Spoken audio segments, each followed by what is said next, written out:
actual process is to combine the pushing outward expansion in your imagination of the fornix, to combine that with the astral projection exercise of while at rest or going to sleep, focusing on that glowing orb that's about 3 feet from your body and having to focus on that, but only imagining it while breathing is your focus.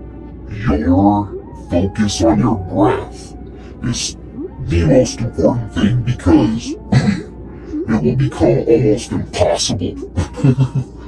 It's really a funny thing, because you're sitting there, you're intentionally focusing on your breathing, but your mind just is like a raging river sitting at a dam that you're trying to construct. And as you're building the dam, the river's just hitting. You're building it up, and you're focusing on your breath, and you're seeing the ball, okay? And as you're doing that, it is just trying to break through, and then you'll have a moment where you didn't even realize, but you're into 15,000 held back thoughts that just broke over, and boom, all of a sudden you're racing through thoughts. You gotta remember, as fast as possible, oh yeah, we're not doing thinking. What we're doing is breathing. And that's it, right? You're only...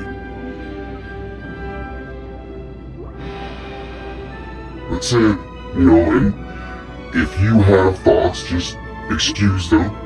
Let them be. You have time later to think. Thought isn't helping. It's breath. Just breathe, just in, out. See the ball, in, out. But the real superpower comes from the merger of the three, okay? When you have your imagination of the fornix worlds, and you can feel that expanded self reaching out, and you can feel your energy.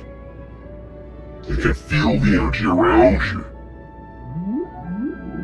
Once you have that, then you combine the ability of focusing on the ball and breath.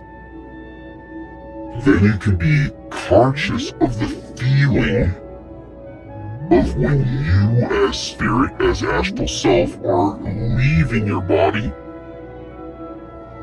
You can stay aware of it and start to do it purposefully, because what you're doing is you're teaching yourself focus on the moment without thought.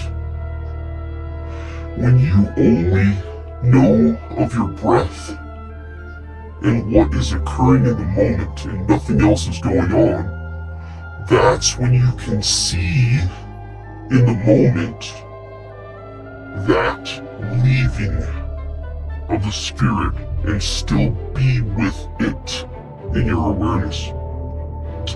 It's like tethering yourself equally, where we've always been torn apart in ourselves, and our dream self goes and we stay, and then it is sort of sleeping while we're doing our day.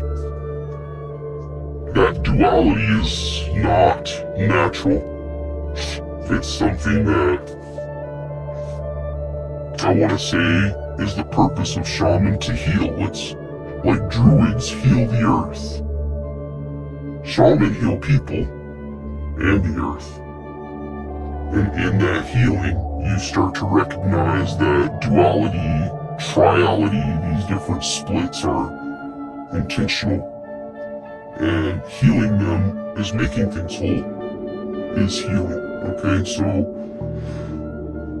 I think some things we're taught are evil because, evil, leave it alone. It's like they show it in all these movies, like that.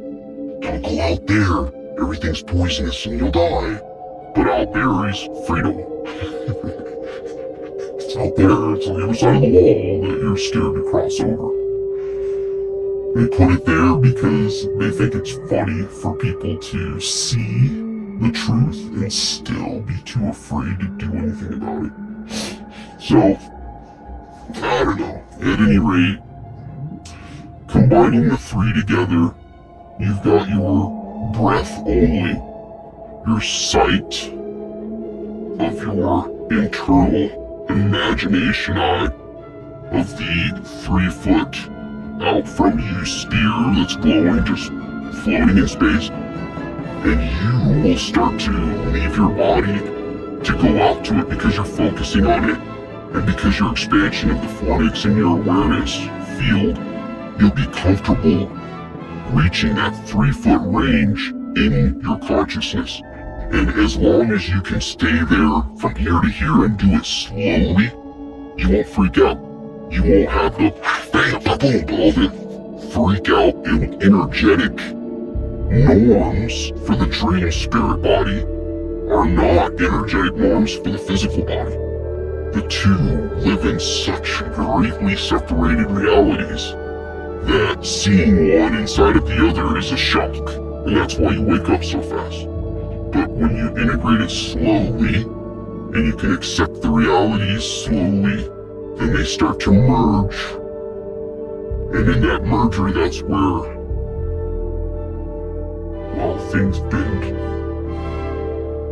You start to understand the subjectiveness of reality and the moment, and how sometimes what seems to be so certain is only so certain because everybody says it is certainly that way.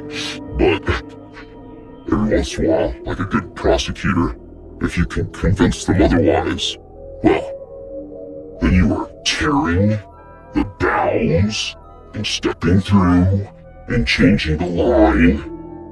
You're making the circle bigger. And I call it fun. I call it Tuesday.